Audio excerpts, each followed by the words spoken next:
thought processes with, okay, well, I have to now meet my team in a virtual environment?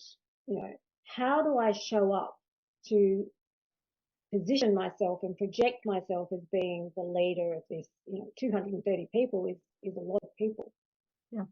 What went through your mind, and what did you think about to be able to position yourself in that space? Well, I felt I had to meet at least my direct reports and their direct reports. There was no way I was going to meet 230 people individually. That wasn't going to work. We did a bit of a broadcast to say I was joining, and I told them in my own words in that broadcast in writing why I was joining. Just a small blurb.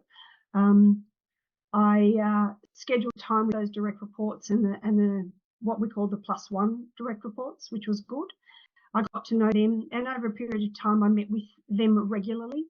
So my one-on-ones with my direct reports were weekly. My one-on-ones with the +1 direct reports was monthly, first individually, and got to know them over a period of time quite well. And of course, when the borders reopened, the first thing I did was sadly get on a plane and go to Sydney and go to New Zealand to meet the teams. We also did a lot of what we call fireside chats, and I would take questions from the floor, which is unusual.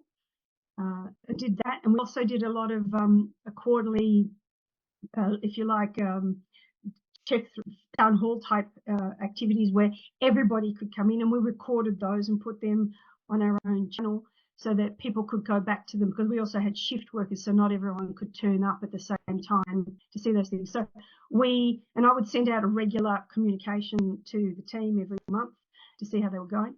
Then I also would attend things like our quarterly review and our monthly business reviews, so that I could start to understand the business and ask questions as people came through.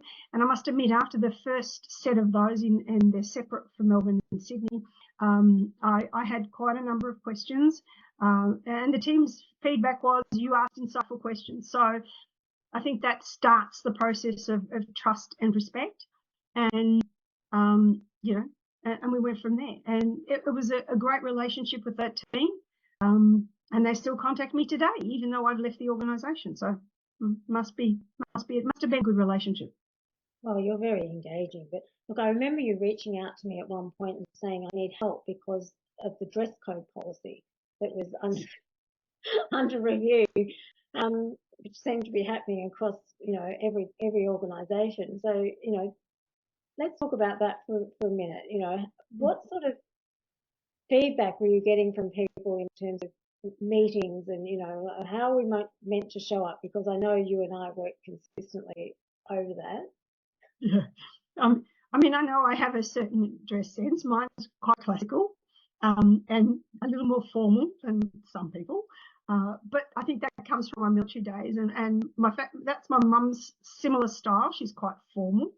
So, but the Amazon style was very relaxed, very casual. Jeans and a t-shirt and a jacket, if you're lucky. And I struggle with that, and I did, and sneakers. And whilst I'd love to wear sneakers every day, it just doesn't feel right. I don't feel it gives the right presence. So we went to trousers, and a top and a jacket, less structured, and I think that was effective. I still felt comfortable, and the team still felt that I was in charge. So that was great. But yeah, I don't have to bark any orders, that's for sure, to make myself heard.